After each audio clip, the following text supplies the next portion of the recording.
Kita ke informasi yang pertama di mana 3 orang tewas setelah sebuah pesawat kecil jatuh di jalan tol di wilayah Seine-et-Marne, Prancis Utara pada Minggu 30 Juni waktu setempat.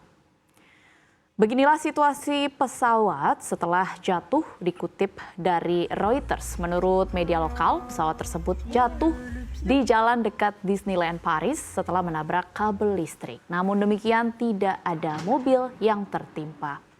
Menurut layanan darurat yang berada di lokasi kejadian, sejumlah warga yang lewat merekam insiden tersebut saat mereka melewatinya. Akibat kejadian tersebut, kemacetan lalu lintas pun terjadi.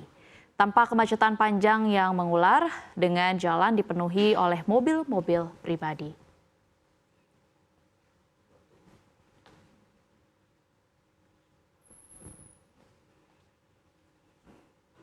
Informasi terpopuler selanjutnya masih datang dari mancanegara di mana Rusia dilaporkan menyerang New York, sebuah wilayah Donetsk, wilayah Ukraina yang dianeksasi oleh Rusia. Sebuah video beredar menunjukkan bagaimana bom raksasa militer Kremlin FAB-3000 dengan seberat 3 ton dijatuhkan ke wilayah itu melalui serangan udara. Mengutip dari RT hari ini 1 Juli 2024 yang melansir dari laman Telegram, sedikitnya 60 tentara Ukraina tewas dan 4 kendaraan militer hancur. Sayangnya hal tersebut belum bisa diverifikasi, di mana RT sendiri merupakan media yang terafiliasi dengan Rusia yang tengah berperang dengan Ukraina sejak tahun 2022. Sementara itu, FA-3000 sudah dilaporkan dikerahkan Rusia sejak 2 pekan lalu. Amunisi ini terlihat pertama kali dalam serangan pasukan Presiden Vladimir Putin ke desa Lipsy, wilayah Kharkov 2 pekan lalu.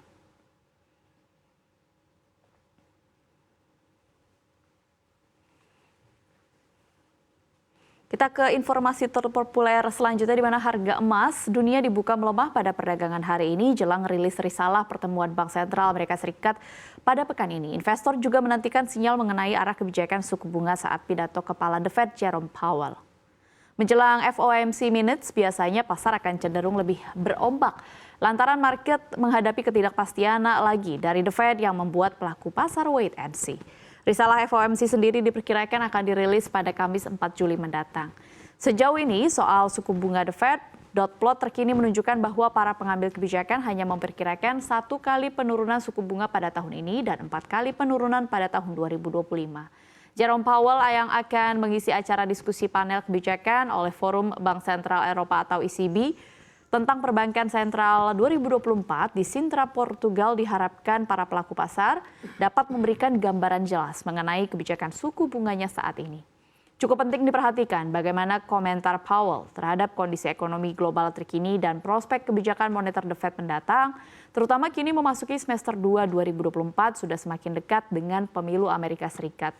Pada akhir pekan Jumat 5 Juli ada data penting dari Amerika Serikat yang masih terkait dengan pasar tenaga kerja, yakni jumlah pekerjaan yang tercatat selain pertanian atau non-farm payroll dan juga tingkat pengangguran.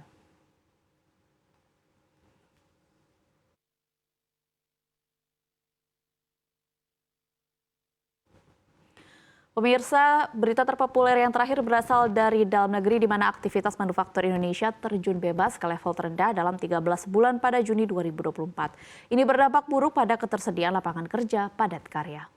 Data Purchasing Managers Index yang dirilis oleh S&P Global pada hari ini Senin 1 Juli menunjukkan PMI manufaktur Indonesia jatuh ke level 50,7 pada Juli 2024. Indeks lebih rendah dibandingkan dengan Mei 2024, yakni 52,1, di mana indeks bahkan menjadi yang terendah sejak Mei 2023 atau 13 bulan terakhir. Trevor Balkin, yang merupakan Direktur Ekonomi di S&P Global Market Intelligence, mengatakan PMI jeblok ini adalah hal yang tidak biasa. Trevor menambahkan indeks PMI tetap sedikit di atas level tren jangka panjangnya. Namun outlook-nya mengkhawatirkan dengan indeks future output tidak berubah dari level Mei dan merupakan salah satu yang terendah dalam sejarah. Perlambatan PMI juga membuat perekrutan pada Juni sangat minim dengan PMI manufaktur yang semakin melambat dan terancam mengalami kontraksi, maka perekrutan tenaga kerja bakal semakin sedikit.